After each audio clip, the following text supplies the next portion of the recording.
അല്ല, അതിപ്പോൾ ഇലക്ഷൻ സമയത്തല്ലേ മുന്നണി വിപുലീകരിക്കുന്നത്. ഇന്നിപ്പോൾ UDF യോഗമുണ്ട്. ഇന്നത്തെ യോഗത്തിൽ അത് ചർച്ചയ്ക്ക് വരാൻ സാധ്യതയില്ല. ഇലക്ഷന് തൊട്ട് മുമ്പായി ഈ വിഷയം ചർച്ചയ്ക്ക് വരും. മുമ്പൊക്കെ ചർച്ച ചെയ്തിട്ടുണ്ട്. മുന്നണി വിപുലീകരണം ഉണ്ടാവുമെന്നുള്ളതൊരു യാഥാർത്ഥ്യമാണ്. അത് ഇതിനകത്ത് കടന്നു വരാൻ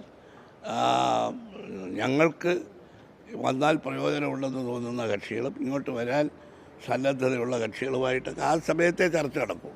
ഇപ്പം ഇല്ല. ഇപ്പോൾ എല്ലാവരും അങ്ങനെ കരുതുന്ന കക്ഷികളാണ്.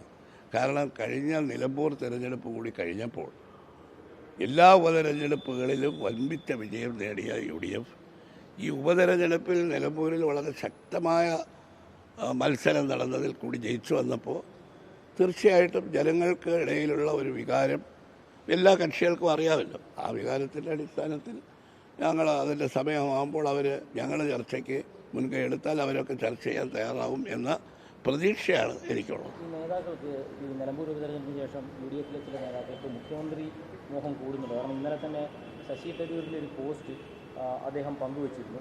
കേരളത്തിൽ അദ്ദേഹത്തിന് മുഖ്യമന്ത്രിയാകാനായിട്ട് അനുകൂലിക്കുന്നവരുടെ ഒരു കണക്കൊക്കെ വെച്ചിട്ട് അത്തരം കണക്കുകളെയൊക്കെ പാർട്ടി അംഗീകരിക്കുന്നുണ്ടോ?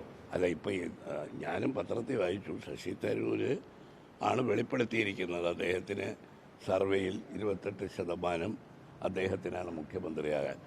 ഏത് ഏജൻസിയാണ് സർവേ നടത്തിയതെന്ന് പറഞ്ഞിട്ടുണ്ടോ? ഇല്ല.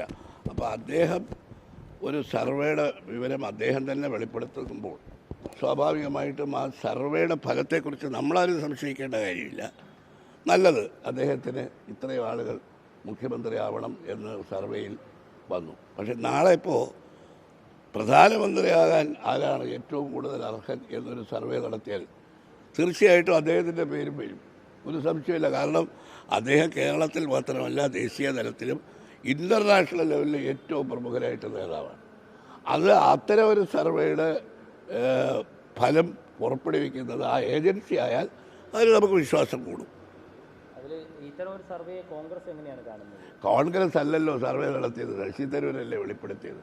ഇപ്പം ഞാൻ നാളെ പറയുകയാണ്, ഞാൻ മുഖ്യമന്ത്രിയാകാൻ ഏറ്റവും അർഹനാണ്, യോഗ്യനാണ് എന്ന് പറഞ്ഞാൽ എനിക്കതിനെ ബലപ്പെടുത്താൻ വേണ്ടി ഏതെങ്കിലും ഒരു മാധ്യമം, നിങ്ങളുടെ ഏതെങ്കിലും ഒരു ചാനൽ നടത്തുന്ന സർവേയിൽ എൻ്റെ പേര് 2ാമതോ 3ാമതോ വന്നാൽ എനിക്ക് അവകാശപ്പെടാം. ഞങ്ങൾ ഓരോരുത്തരും പറയുന്നത് സർവേ ഫലം പറയുമ്പോൾ അതിൻ്റെ ആധികാരികത ജനങ്ങൾ സംശയിക്കില്ലേ. അപ്പോൾ അത്തരം സർവേ ഒന്നും പാർട്ടി ഗൗരവമായിട്ട് എടുക്കുള്ളൂ എന്ന് എനിക്ക് തോന്നുന്നില്ല. AICC സർവേ നടത്തിയിട്ടുണ്ട്. അതിൻ്റെ ഫലം വരുമ്പോൾ അതനുസരിച്ചായിരിക്കും നിയമസഭാ സ്ഥാനാർത്ഥികളെ തീരുമാനിക്കുന്നത്.